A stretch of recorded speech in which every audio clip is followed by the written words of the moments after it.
South Africa's fight against crime is plagued by challenges.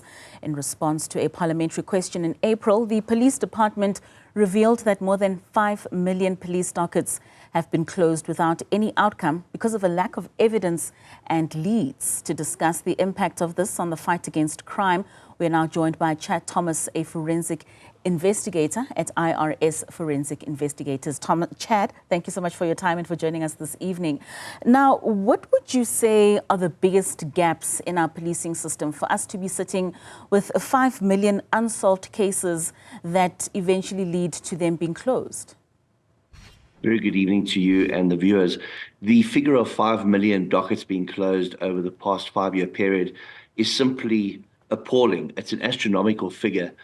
But when one looks at the figures within the South African Police Services of the number of detectives that are employed to investigate, we've seen a steady decline in the last 6 years. In fact, we went from 26,000 detectives around 2017 to just 17,500 detectives at the present day. That means that if those detectives had to have those 5 million dockets allocated to them, they'd be looking at about 300 extra case dockets each that they would have to be investigating. So the major problem we see here and the major dilemma we have is that there just aren't enough detectives. We have a police minister who continually speaks about more boots on the ground, but he's actually been disingenuous because he's not talking about the attrition in the police force. We're short over 8,500 detectives. We don't have sufficient detectives to investigate the current caseload. And it's my opinion that a lot of these cases are being closed simply because they don't have the manpower and resources to investigate it. So you find people do get turned away at police stations where they try open cases. And then when certain cases are opened, they get marked as undetected and filed very quickly so as to try to keep the caseload at a minimum. Do we know what type of cases are most prevalent with them resulting in these closures? We're not being told. We've been told that it's an array of cases, but we need to also look at conviction rates to understand the massive problem in the detection services at the moment within the police services. If you look at murder, which is the most serious crime that can be perpetrated, our conviction rates are around about the 10% mark. That means that 9 out of every 10 murderers are walking free. When we look at the appalling cases of rape, the statistics of convictions there sit around 5%. And that takes into consideration only 1 in 9 rapes are most probably reported, according to a CALS report out of Wits a few years ago. So our conviction rates are extremely low. The fact that so many cases are being closed is a massive problem, and it comes down to one major aspect, and that's funding. If we don't have sufficient funding, we can't train enough detectives. And if you look at the Hawks are only receiving 50% of their budget. And of those 50% of the members that are required, only 1,500 are operational that actually investigate priority crimes. So we don't just have this massive shortage of detectives within the police services, we see it carrying across to the Hawks as well. Now, 5 million dockets closed could be cases that we perceive as being perhaps petty fraud, where people are taken on these fake forex scams, these various job scams. But relatively speaking, if a company gets taken for R1 million and an individual gets taken for maybe 500 Rand, that 500 Rand means a lot to that individual. But that docket may get closed. There may not be specialist skills at that particular police station to investigate this multitude of scams that have been perpetrated against our citizenry. So when somebody opens that case, they're hoping to have an investigation done, but the police just have so many of these cases that we're finding that without them having a direct link to a suspect, they're closing these dockets.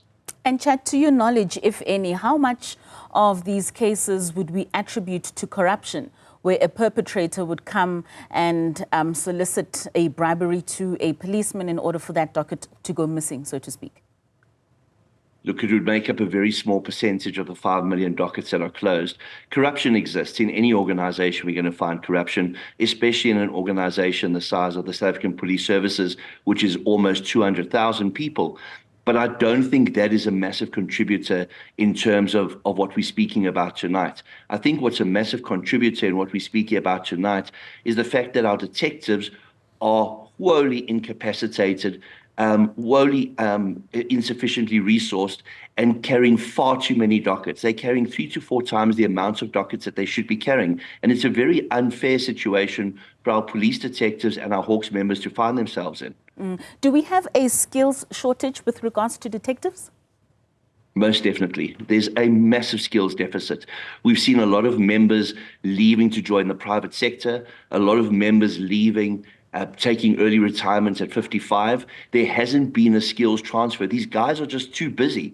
They've got so many dockets to manage, so many cases that need to be enrolled, and it's a knock-on effect. Just like we have a shortage of detectives, we also have a shortage of prosecutors. We don't have sufficient courtrooms, we don't have sufficient court days, and we don't have sufficient presiding officers to basically preside over the sheer volume of cases that are there. And that's why we're seeing that, in my opinion, there may be shortcuts getting taken in trying to lessen the caseload by closing cases where they believe that there may not be a possible successful outcome. Speaking about non-successful outcomes, you mentioned earlier that 9 out of 10 murderers move out scot-free and 9 out of 10 rapes are not reported. When perpetrators get away with such crimes, what perception and impact does this have on the broader society?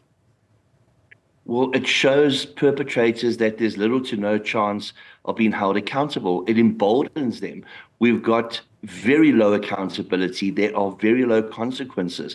If you can get away with the most heinous crimes in South Africa, such as murder and rape, it emboldens a criminal, doesn't prevent a criminal from committing crimes. It creates a situation where petty criminals can see that more serious crimes are not being investigated thoroughly, that there's a low conviction rate. So they think that they can get involved at the lower rung. But as they work their way up that ladder, the crimes get more and more serious because these criminals become more and more emboldened. So accountability and consequences seem to be virtually non-existent when you talk about the shocking conviction rates that we currently have. Chad, from a private investigator perspective, do you see any low-hanging fruits in which you would embark on or give advice to the SAPS in order to start tackling this problem as soon as possible? We work with the police as well as the specialized units within the Hawks all the time. And there are so many committed members. And it's absolutely heartbreaking to see how many are leaving due to retirement or frustration because they don't have resources.